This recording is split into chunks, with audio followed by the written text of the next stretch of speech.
Hello, everyone. It's Teresa Lawrence from the Fabulous Lifestyle Radio Talk Show, and I'm here today with my fabulous guest, Stephanie Ward, who's here visiting from across the pond. I am, yes. How excited! So, tell me, who are you? What are you doing on this side of the pond? What brings you here? Well, who am I? I am Stephanie Ward. I'm the founder of the Spicy Brain Collective and Spicy Brain Energy. And what brings me here is, honestly, I love California. I love how welcoming everyone is. I love seeing all the people. For me, there's a lot of opportunity here. There's a lot of new connections to make. There's also a lot of neurodivergent people here that need my help. And I am excited every time I come here to share my message, because what I do in the UK is still really groundbreaking, but it's even more so groundbreaking over here.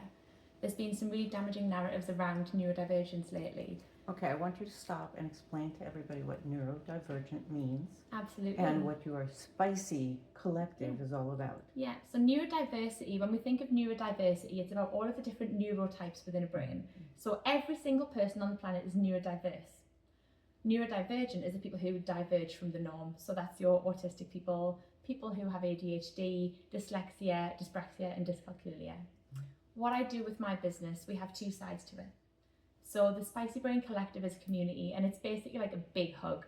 It's a very warm space. It's where we bring them all together and love on them, because quite often our people don't have families who understand them. They don't have friends who really get how their brain works, how they move through the world. So we bring them into a space where there are other people just like them, entrepreneurs, people who are in work, people who are out of work, people who have children, and we just love on them. That's literally what I made it for. The community is much more of a passion project. It does make money, sure, but it's much more from my heart. And when you started it, did you start it? I'm sure you didn't start it to make money. I'm sure you just started it to make a community. Yeah. And then from there you said, hey, we have this great community. What are we going to do? To Exactly monetize? that, yeah. So how did it start? Yeah, so last year, in July, I was having one of those moments where I went to my friend, and I was just like, I'm so sick of saying the same stuff to people over and over and don't listen. So I started a course called the Bootstrap Business Club, which was basically all of the things that I did to build a business on a bootstrap, with the intention of sharing that en masse so that I wasn't repeating myself 14 to 16 hours a week. But then it grew into something more. So around December last year, I had quite a big personal betrayal. Somebody working for me who I had a lot of love for sadly left the company. Okay. When I tell you my heart was broken, it was a really hard time for me. But what came of that was I was sitting in the December with my business coach, Dan. I paid a lot of money to go to his house for 2 days and lie on a rug and cry, is basically what I did. Poor Dan. Dan Meredith held me for 12 months while I sobbed. That's pretty much how he coached me for a year. But while I was there, I was like, I just want my community to be free. I want new friends. I need new connections. I need to bring people together. He was like, free though? I was like, yes, it's going to be free. I am not charging. I just want to love on people because I need something for me right now. And in January, I opened it up for free to anybody who wanted to come in. Anybody who wanted to join could join the free tier. They get an hour of time with me as part of a group every week, all of my resources, all the things. But what happened was, what I didn't realise was that people could see me moving through the world, but didn't quite get how I could help them. When they could get exposure to me in that space, they realised exactly how I could help, and it actually generated an extra £22,000 of revenue in January alone. Wow. Very, very powerful. That wasn't the intention. I'm grateful for the money, but that was not the intention. No, I can tell it wasn't the intention. Yeah, it was a complete accident. I want you to go back to the process of crying for 12 months because I teach leadership, and it is my belief that an emotion, the only thing an emotion has ever asked for is to be felt. Yeah. And the more we repress those emotions, the more pain we cause ourselves and the more power we give to whoever it is we perceive harmed us. Yeah. Because ultimately it's our choice how we respond. So talk about that release process. It took a year. Yeah, it did. Mourning? Was it like mourning or was it? There was a lot of things at play. Okay. So that girl leaving was the catalyst, but what it made me do was reevaluate everything in my life. So I'm going to tell you something. This is the first time I'm saying it publicly. I started something called the 391 Days Project, because the day I started it, it was 391 days till the 31st of December 2025. And I decided, a bit like in 13 Reasons Why, at the end of the show, she says, I was just going to give it one last try. So I sat with Dan and said, Dan, I'm giving it one last try. I'm going to throw everything into this business, everything I've got, and I'm going to give it one last try to restore my love for it, because the Spicy Brain Energy, the one that makes the money, is virtual assistant services, and bloody good ones. But I was like, I'm just going to give it one last try. I'm going to be visible. I'm going to do the social media thing. I'm going to really, really try, because what I'm going to do is put the structures in place so that if I decide I don't want to do this anymore, I'm selling it and I'm done. And so I've done things like consolidate some of my entities. I've put my policies in place and really got robust policies to support my team. I've put a lot more financial controls in place, a lot more contractual controls in place. But what I did was, I have been to the opening of a damn envelope for the last 18 months now it'll be. I have been everywhere, which is how we met in the first place. I came to Hollywood in May. That was part of my just go to everything, take every opportunity, so that I could say with my hand on my heart at the end of it, I did my best and I did everything I could. And about 4 weeks ago, Danny Wallace, our friend who runs the Big Festoon in the UK, did an event. Which is fabulous, by the way. Absolutely fabulous. Everybody who's listening, go to that. It's so fun. It's a big party, a lot of dancing, lots of hugs, lots of love, but it's a community where everybody genuinely wants to celebrate you and wants you to win. And while I was there was a big shift for me. So I spoke on her stage in March, and I was very much established as an authority then, but because of the endemic lack of trust in the industry, it took a while for that to propagate through. In that room, the amount of people who said I'd made them feel seen, understood, loved, it was a lot, but I realised that I no longer wanted to leave it behind. I've got too much work to do. How I do it is through my companies, and I'm not done yet. I'm nowhere near done. So when you talk about loving on people, especially neurodiverse people, you know, I go around the world and I always say, if I could take the next generation of leaders and have them know that they are loved, that they are loved, like their whole point of being on the planet is to be loved, I will change the world. And when you say you helped people to be seen and heard, it's a beautiful gift. I have neurodiverse people in my family. I spent half my life creating special needs trusts for people in the neurodiverse community. And so I get it.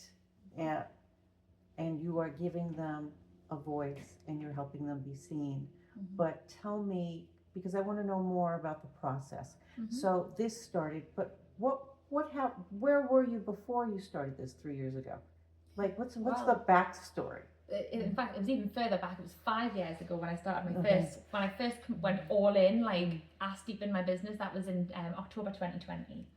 So before that, it's been October 2020. So middle of the pandemic. Middle of pandemic. What were you doing before the pandemic? So before the pandemic, I was actually not working. I was in a wheelchair. That is immensely shocking and interesting, and I want to know more. Talk to me about that. So I had hip and back pain from being 15 years old, and I had a doctor who he was mediocre at best. He was that kind of man that thinks he knows everything about everything, and he was very much mansplaining my own health to me. And mansplaining. Oh yes, did you hear the mansplaining? And he wasn't open to anything I had to say, and I was in pain. I was suffering. And it was 9 years before I saw a doctor. He retired on the Friday, and I saw a different doctor. She was called Rosalind Clark-Sturman. It was the Tuesday morning. She went, I don't like that I was 24 at the time. She's like, I don't like that you're in crutches, in a wheelchair. Like, what's going on for you? I said, I'm in pain every day. So you got into the wheelchair when you were 15? 24. I was 23 when I first got the wheelchair. I was more and more reliant on it by the age of 24. Okay, and then you met this woman at what age? This 24, just after my 24th birthday was when I had this appointment. She sent me for an x-ray that day. Now, I was going to study medicine. I was going to be a doctor. I spent my teens and like early adulthood shadowing doctors to get the experience to get into university, because it's so competitive. And when I looked at my x-rays, I was like, that's not what my pelvis is meant to be shaped like. And it turns out I had a birth defect, so I had hip dysplasia. And I'd had it all this time, but because I have a type of dysplasia called acetabular anteversion, it means that the backs of the sockets are uncovered rather than the lateral view. So you can't see face on really how severe the disability was until you do like a CT scan and you can see slice by slice, there's no backs on my sockets. So when I said my hips were popping out, they were like, that's impossible. It wasn't. My hip, the anatomy wasn't there. So that opened up this whole thing to me.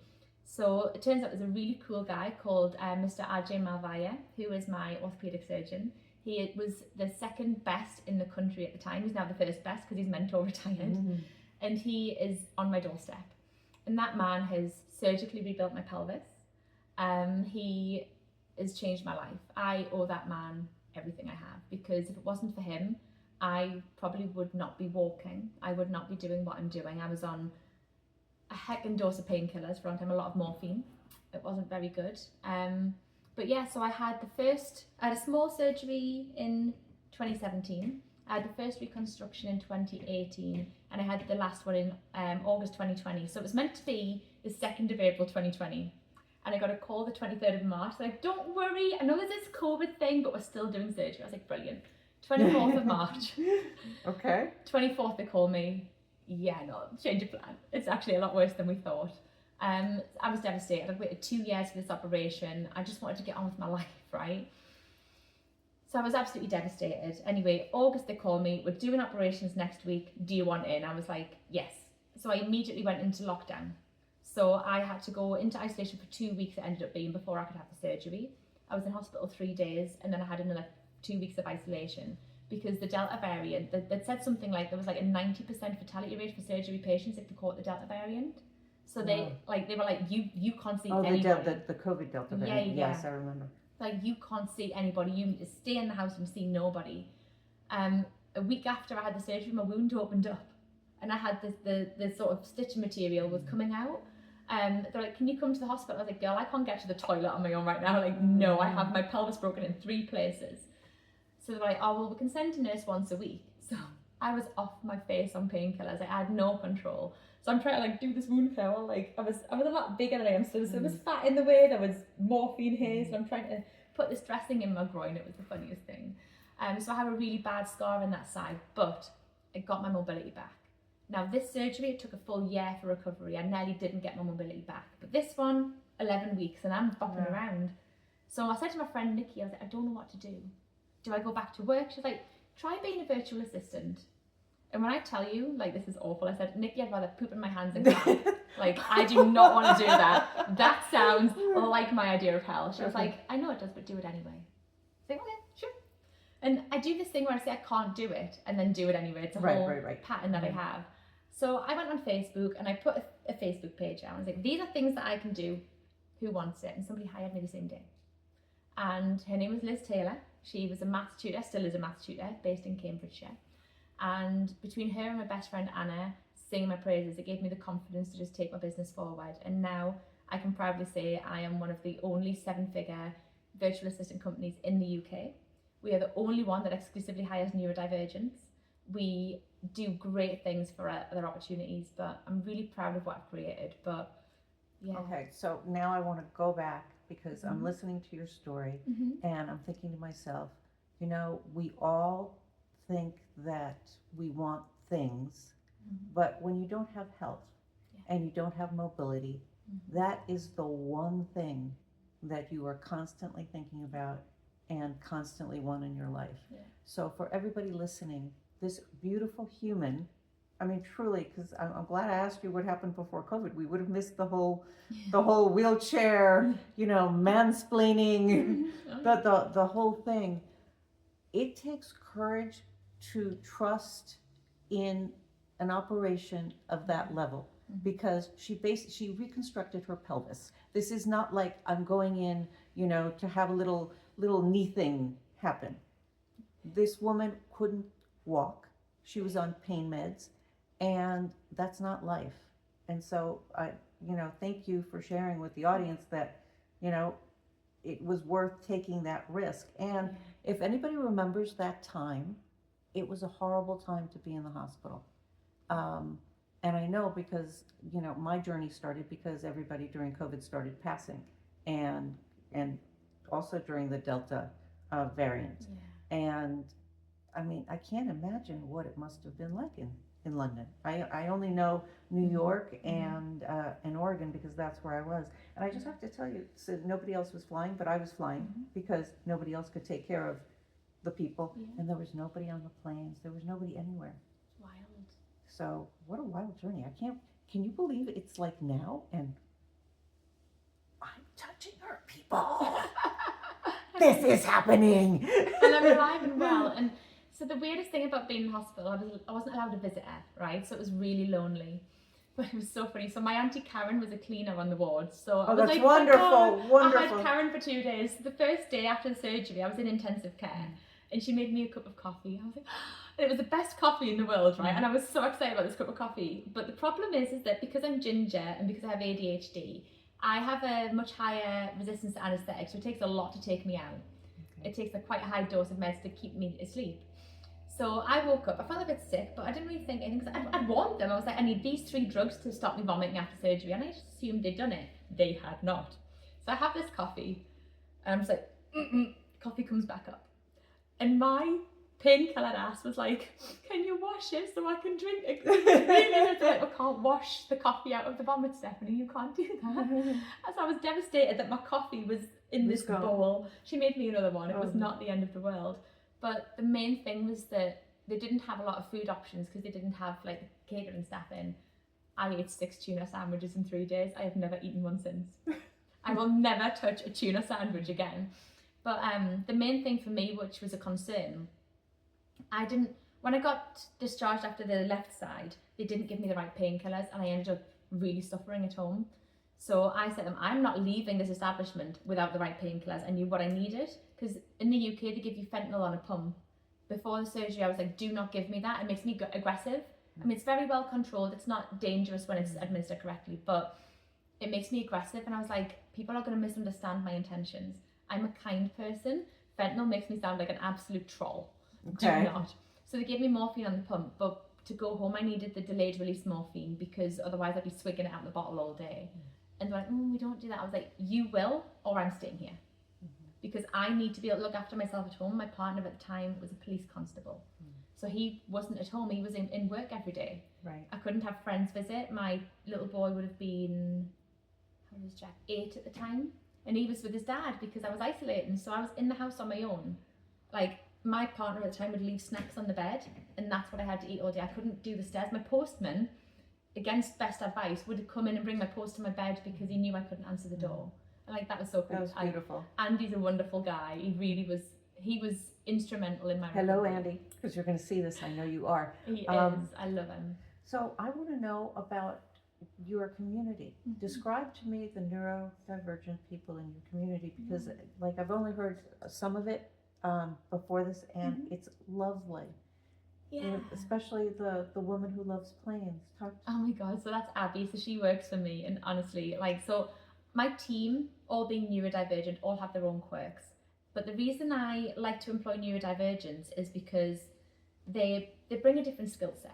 They bring a lot of excitement and joy. So when I employ a member of staff, first of all, I teach them everything I know, because I'm not gatekeeping. Everyone should have this knowledge. But then I ask them what they want to do, and then they choose. So Katie chose web design, Neve chose community management, so she manages my wider community of clients.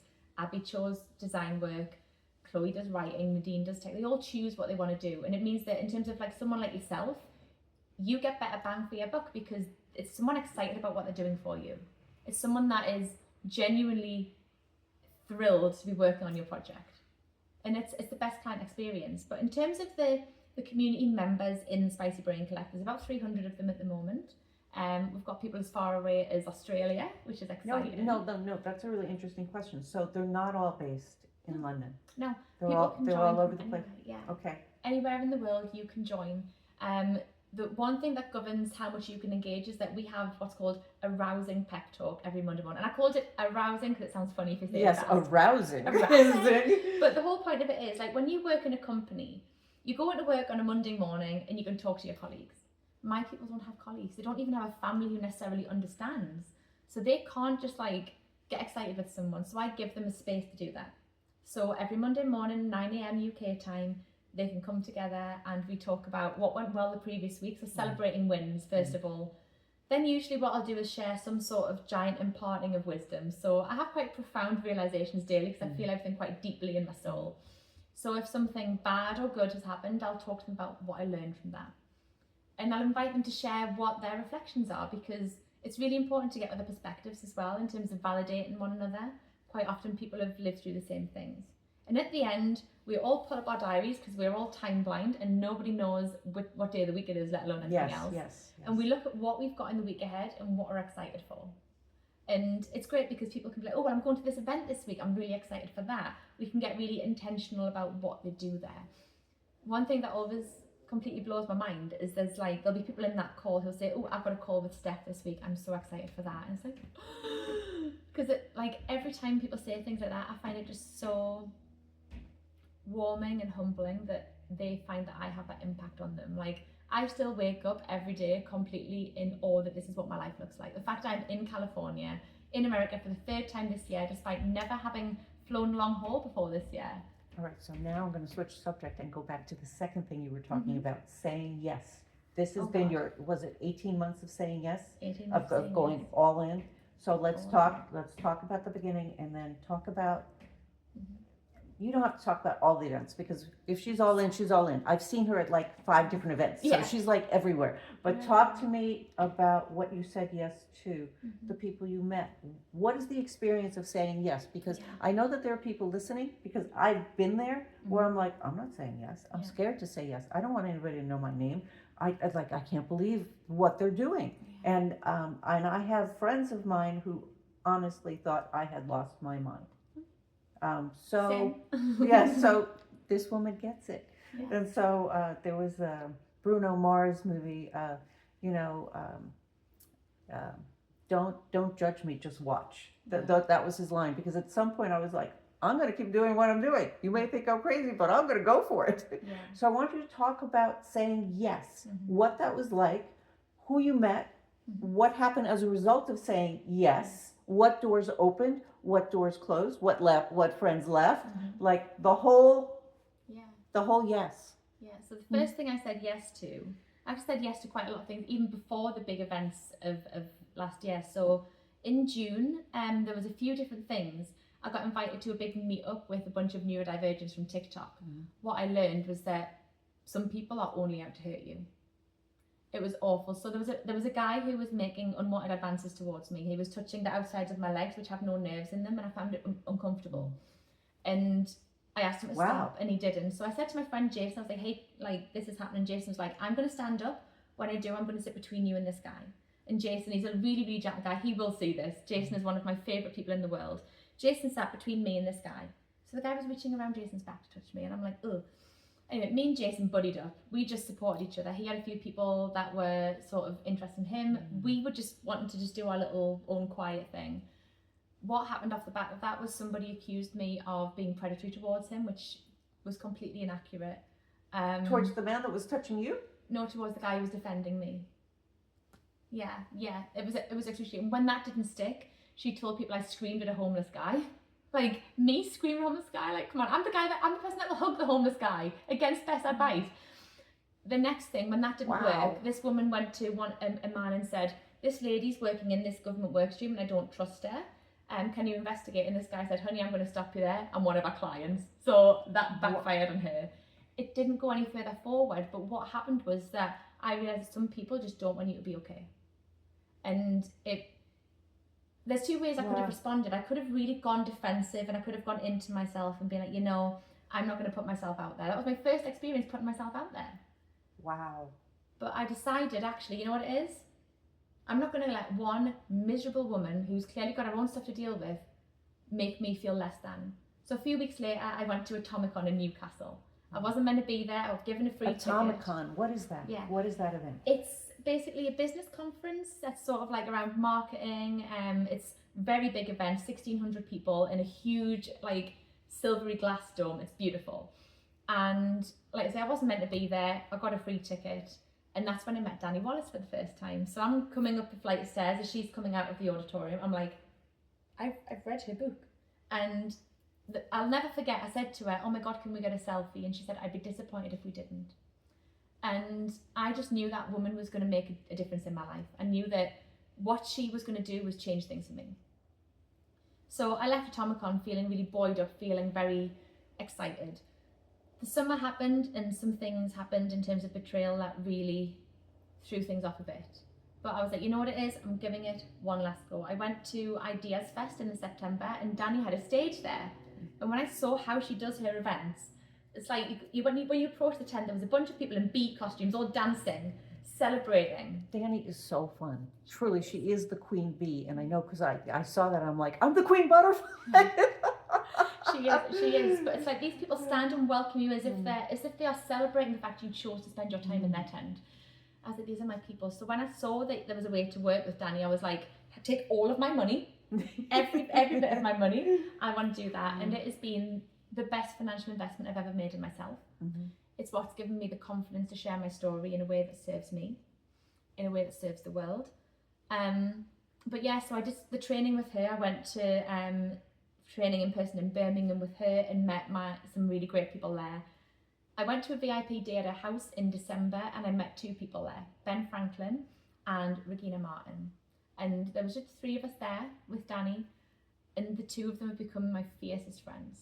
Oh, that's so beautiful. They are wonderful. It's like, you know, when you need, like, I thought ride or die friendship was like people who have your back no matter what. It's more than that. Ride or die friendship is when you are a ride or die friend, you are not scared to call your friend out when they're making big mistakes or when they're doing something stupid.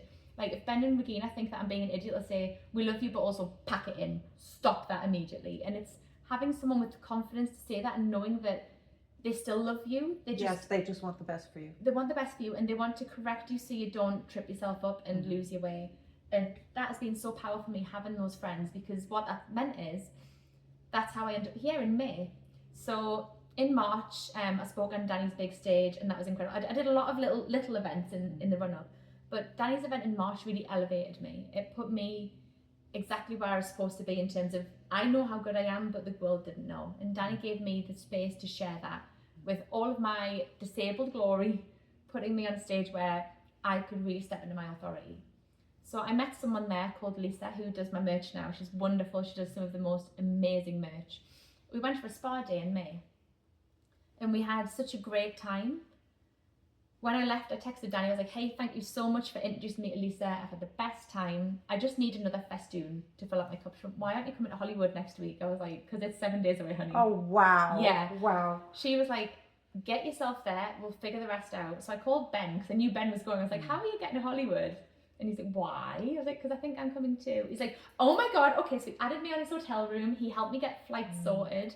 So we'd be on the same flight from London to LA.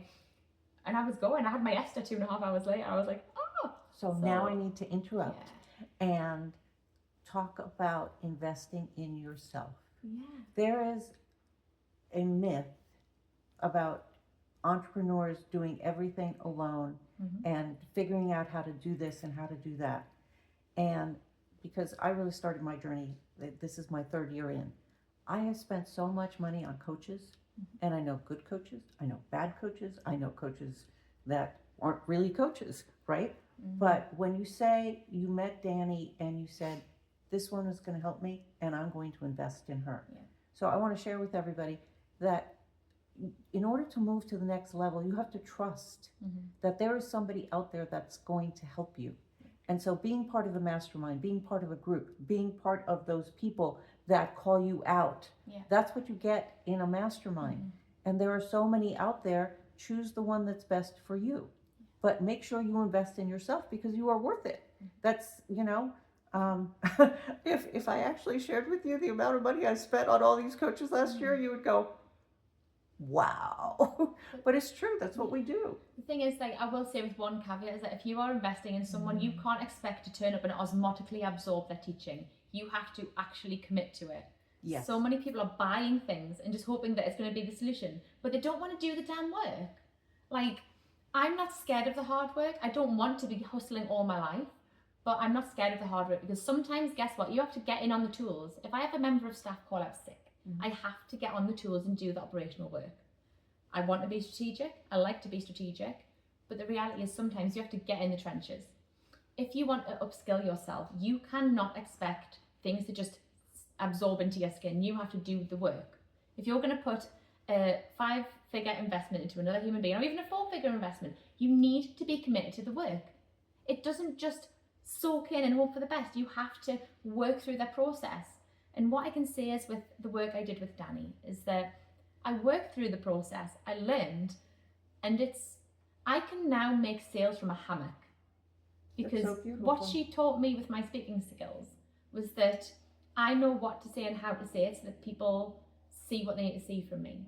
So when I was at her event in October, I had 20 table guests who are among some of the more anxious that would be at the event. Some of them, it was their first conference. And I was like worrying that they weren't going to be okay. What I learned was they were all fine. So my nerve system needed a minute. So I went upstairs because Danny's events have great inclusion and accessibility stuff. So there's a whole sensory area. I just lay in a hammock. And one of my clients came and sat with me. Another one came along. One of them was giving me a little head massage, and I was just decompressing. Another client got in the hammock at one point. I was giving him a cuddle. It was so funny because his sister goes, "You can't cuddle him like that." I was like, "He gives me money. I can do what I want. Give me my boy." And I was just snuggling this guy. But while I was in that hammock, I got 3 leads that have converted. Oh, that's fabulous. Because I know, even when I'm dysregulated, even when I'm exhausted, what to say to people. Because Danny taught me that, because I followed her process. I learned from her, and I take it forward in everything I do. Like, we don't need 10, 15, 20 different courses, because if we do the ones we want and do them well, we have everything we need already inside of us. No, that's true. And it's true, you have to be committed to the courses. Okay. And there are some courses I was not committed to, but the ones I did have like really gotten me to the next level and the next level and the next level. So I'm deeply grateful for that. And now I want you to tell me what your VA services does and where in the world you do these services and what you most enjoy doing for people. And then we'll go from there. Yeah, so what we do is very different to a lot of VAs. I think a lot of people think that, like, I can't do this thing, I need to outsource. To a point, I agree. So if social media is not your forte, you might want to outsource parts of that to someone else. But the reality is that, one, I don't like that we are handing over parts of our business to someone and making them indispensable. You should always have autonomous control over everything in your business. So if they set up a system for your social media, you need to know how to run that. Because you don't want to be tied to a person that might let you down. So the first thing that I do with my clients, we look at what do they need, how does their brain work, what do they need things to look like, how does it work so that it works for them. Because the last thing I want my staff to do is get complacent, because with complacent behaviour, we get lazy, and with laziness the customer experience drops, and I don't want any customer of mine to ever say they weren't getting the best of us. So we design all of our stuff with autonomy at the heart of it. Everything that we do for you, even if it's done for, you need to know how that works, and we will make sure with a range of tutorial based stuff and just one-to-one working through sessions so that you can control everything. That's the first thing. What we really pride ourselves on is that we can do almost everything a business needs. There's a few limitations. We don't do accountancy because it triples my insurance, and my insurance is already very expensive for reasons I'll go into in a moment. We don't do legal because we don't have a solicitor on staff. If you want a solicitor, I can make some connections for you, but I don't do that. We don't do outbound phone calls for you because we're not set up for it, but if somebody wanted us on VoIP, we absolutely would, but most people don't invest in that, which is why we don't. Anything else your business needs, we can do. We can run your social media, we can write your content, we can build you a website from scratch, we can edit your video media, edit your podcasts, we can create you beautiful lead magnets, write your courses, create the tech around it. We can do anything your business needs. The whole intention is you have something that you want to bring to the world. All of my clients have an impact-driven message, a mission that they want to take out there, something they're good at. But what they don't like is the back-end stuff. And some of that is neurodivergence, but quite often we've worked in corporates or we've worked in companies and we had one job. So if you work in HR in a corporate, your job is to turn up and do HR. Your job isn't to restock the toilet roll. It isn't procurement. It isn't the invoicing of clients. It isn't the marketing. That's someone else's job. But when we're an entrepreneur, we're expected to do all of that. But we don't know how to do any of it. So we do none of it and panic and paralyze ourselves. What my team does is fill that gap for you. So we have the skills, so you don't even need to upskill straight away. What we also did, which is really powerful in the UK, is there's a government grant scheme called Access to Work, which helps disabled people get reasonable adjustments. And we found a way to get a lot of our customers funded for our services. So about 80% have a grant in place. They don't give me cash. And what's really good about that is a lot of my people have never really achieved their potential because of the barriers that disability creates. Yes. So if they haven't got the cash in the bank, they can't pay me. So we find a way that takes the barrier away. And so I've got a couple of really proud things. One of my favourite things to do is lift someone out of a hole. Because I'm not the girl that pulls up the ladder behind her. I leave the ladder so you can come with. Like, everyone's on the party bus over here. One of my clients, the first conversation we had was, I have no money, how can I get welfare support? And we sat and looked at all of the benefits options available. 15 months later, she came to me and she went, I need to register for VAT, which is UK sales tax. Okay. In order to do that, the threshold is you need to have made £85,000 in the previous 12 months. Wow. We did that together. That's beautiful. Yeah. Another thing we did, so this is so funny, after I came back from LA in May, I was looking for an old photograph of me and I came across a photo of a guy I dated when I was 19. Okay. And I was like, oh, I wonder where he is these days. So I was going through looking, because I've never looked him up. It was a whole situation I'm not going to go into today, but he was the third person that came up on Instagram. So, oh, let's have a look. And I accidentally liked one of his photos. I was like, oh. So I just played it cool. I was like, let's just befriend him and just play it cool. Turns out he's running a business, a charity in Scotland. And things weren't going too great for him because the charity sector in the UK is very fundraising reliant. And getting grants in was hard. He gets in his own way a lot. And I was like, I can help with this. When I tell you, I still can't believe I pulled this off, okay? I went in and I triaged what his needs were. And I realised his website wasn't good enough. He had no systems. He needed things that increased his productivity without increasing his financial outlay. He needed his SEO to be better. And he needed to break part of the business off into a separate entity. I convinced 5 world-class business owners to donate their services for free for a full week and meet their own expenses to travel to Scotland in exchange for a day of bushcraft and accommodation. We had a web developer. We had someone to do a merch line for him. We had Jackie, who calls herself a grandma in tech, design chatbots for him. We had Charlotte rewrite his web copy and do his SEO. We had me there to do all the systems. We also had somebody dial in to do fundraising with him as well. We had 6 people in total, but the 5 of us went and did this work. That's beautiful. Yeah. That is so and it cost him nothing because I could see that he had a mission supporting veterans, and because male suicide in the UK is at an all-time high. Veterans are not getting what they need, and what Operation Cairngorms does is outstanding, but fundraising is just so hard now. So we found ways to bring revenue in that didn't rely on fundraising pots.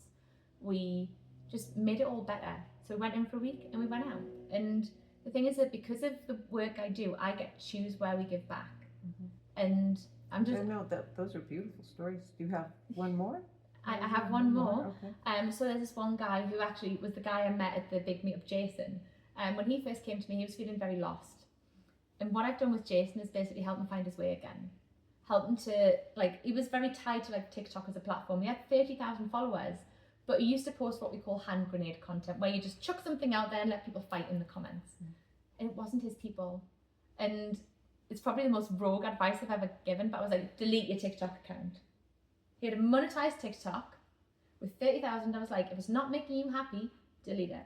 And he did. Wow. Jason is now, he's always been a photographer, but he's now doing fine art photography. He's an incredible creative. He's got such an eye for things. But he's found his way. He's progressing in a direction that makes him happy. And I think that's half the battle, is that we've got businesses where we go in certain directions and actually we never ask, am I still happy with what I'm doing now? And he can honestly wake up in the morning, look in the mirror and say, I am happy with what I do for work. I'm going to interject here. After COVID, I made a decision that I wanted to change my entire life. And it was because I really hadn't lived what I wanted to live. We can all leave this planet tomorrow. So whatever we do today, moment by moment, I choose to bring myself happiness. And for you to mentor people in that direction is beautiful, because this is it, COVID might have been horrible, but it gave us a gift. It gave us an appreciation of life in the moment. And I say to all of you listening, live it completely in the moment, because it will change your life. So, my dear, how can people get hold of you? And if you have a gift for them, which is membership to the community, please share. Yes, so how to find me? I'm on Instagram at ceo.spicybraincollective. CEO? Yeah, ceo.spicybraincollective. Okay. I'm on Facebook as Stephanie Stevenson Ward. I'm on LinkedIn as Stephanie Ward. I keep my maiden name on Facebook, so I was like married for like 10 seconds, it's fine. It is what it is. I am everywhere. I'm always at events. If you are in the UK, you will always find me at anything with the big festoon. I'm all over. Come find me. If you want to come to the big festoon, I've got table tickets. I would be honoured and privileged to have everybody come with us, because we are a movement. You know, I think what the festoon is about linking arms, and like festoon is what bees do when they're trying to show people where how to build new things. And when we festoon, when we link arms, we can change the world together. So yes, my invitation for everyone today, if you go to community.thespicybraincollective.com, you can join our community for free. It's full of resources, it's full of my brain content, it's full of magic, because my belief is that starting a business and the fear of what you don't know should never be a barrier. So I give people a nice springboard in there, as well as just a place to be loved on. And what's really good about my community is that they all look after each other. So there was one session where one guy came along, he's like, I really could just do with someone to help me find my way. And another day he was like, I can help with that. I need help with my website. He's like, that's what I do. And they help each other. There's a lot of skill swapping goes on, because when we are starting out, we don't have the finances to throw at things. So why can't we all just collaborate? Collaboration is where we change the world. Absolutely. And I genuinely believe that. Oh, it's been such a pleasure having you on. Thank you so much for what you do, and thank you so much for sharing your story with me. And thank you for giving me a space to do that. Thank you. God bless. Bye, everyone.